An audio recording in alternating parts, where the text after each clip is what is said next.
क्या आपने कभी सोचा है कि आप आध्यात्मिक रेगिस्तान में हैं और परमेश्वर ने आपको भुला दिया?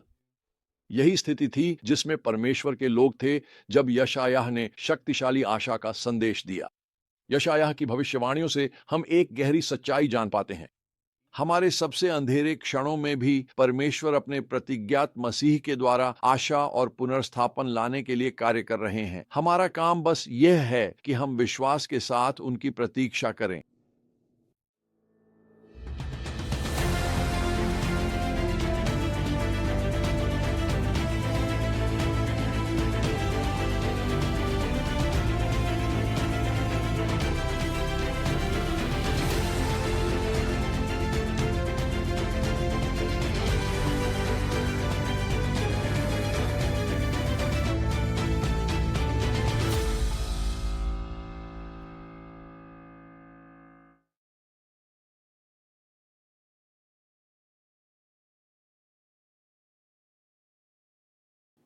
यशायाह ईमानदारी से परमेश्वर के लोगों की आत्मिक स्थिति बताते हैं। लोग उपासना तो करते हैं पर दिल दूर है, रीति रिवाज निभाते हैं पर सच्ची भक्ति नहीं। फिर भी इस डांट में भी हम परमेश्वर का दयालु हृदय देखते हैं।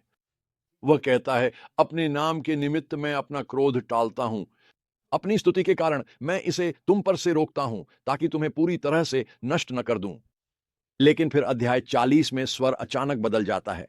यहां हम पवित्र शास्त्र में सबसे सुंदर सांत्वना के शब्दों में से कुछ सुनते हैं।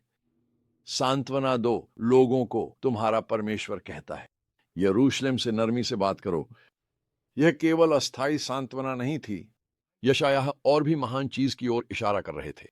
जब वे जंगल में पुकारने वाली आवाज की भविष्यवाणी करते हैं, प्रभु का मार्ग तैयार करो, तो वे यूहन्ना बपतिस्मा देने वाले की ओर संकेत करते हैं, जो आशा के स्रोत यीशु के आगमन की घोषणा करेगा।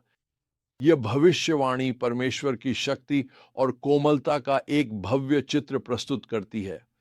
जहां एक और परमेश्वर की महिमा का वर्णन है, वे अपनी हथेली में समुद्र नापते, तराजू पर पहाड़ तौलते हैं, वहीं यशायाह हमें उनकी कोमल देखभाल भी दिखाते हैं। वह झुंड संभालता है चरवाहे की तरह। वह मेमनों को अपनी बाहों में समेटे अपने हृदय के पास रखता है। शक्ति और कोमलता का यह संतुलित मेल, कोमलता अध्यायों को विशेष रूप से अर्थपूर्ण बनाती है जब आप कठिन समय से गुजरते हैं। सबसे उत्साहवर्धक अंशों में से एक यशायाह 40 के 28 से 31 आयतों में आता है, जहां हम सीखते हैं कि हम थकते हैं पर परमेश्वर कभी नहीं थकते। प्रभु अनंतकालीन परमेश्वर हैं, पृथ्वी के छोरों के सृष्टिकर्ता। वह न थकेंगे न कमजोर पड़ेंगे। यह सत्य तब बहुत व्यक्तिगत हो जाता है जब हम पढ़ते हैं, जो लोग प्रभु पर आशा या प्रतीक्षा करते हैं, उनकी शक्ति नवीनीकृत होगी। वे उकाबों जैसे पंख फैलाकर ऊंचे उड़ेंगे। वे दौड़ेंगे और थकेंगे नहीं। वे चलेंगे और निर्बल नहीं होंगे।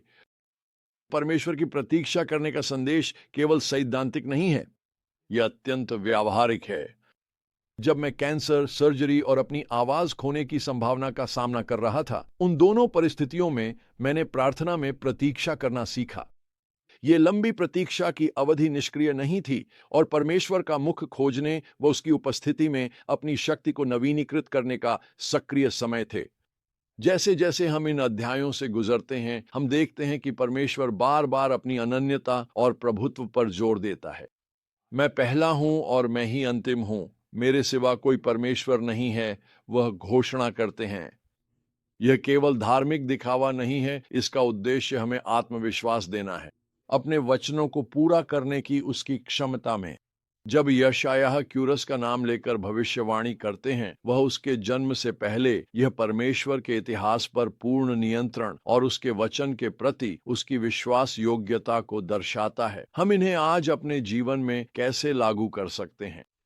इसका अनुप्रयोग परमेश्वर के स्वभाव और वचनों को समझने से होता है। जब हम अनिश्चितताओं या चुनौतियों का सामना करते हैं, तो अपनी योजनाओं की ओर भागने के बजाय परमेश्वर की प्रतीक्षा करना चुन सकते हैं।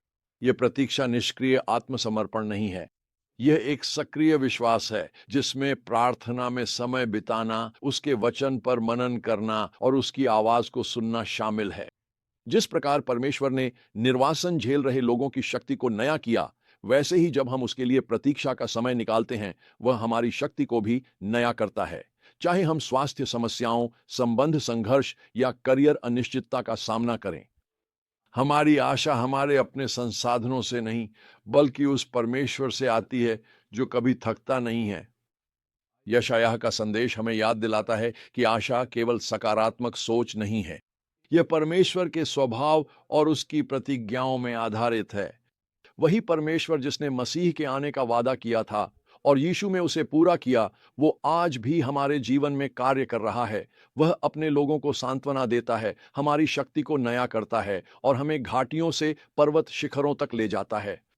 जब हम कमजोर या निराश महसूस करें तो इसे याद रख सकते हैं, हमारा परमेश्वर इतना सामर्थी है, वह ब्रह्मांड माप सकता है और इतना कोमल है कि हमें अपने हृदय के समीप उठा सकता है।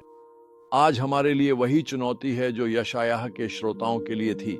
क्या हम परमेश्वर के समय पर भरोसा करेंगे और प्रतीक्षा करेंगे? क्या हम अपनी आत्मनिर्भरता की थकान को उसकी नवीनीकृत शक्ति से बदलेंगे? वादा अब भी बना हुआ है, प्रभु की प्रतीक्षा करो, तुम्हारी शक्ति नवीनीकृत होगी, तुम्हारी आशा फिर से जागृत होगी और तुम्हारा विश्वास आगे आने वाली हर परिस्थिति के लिए मजबूत होगा।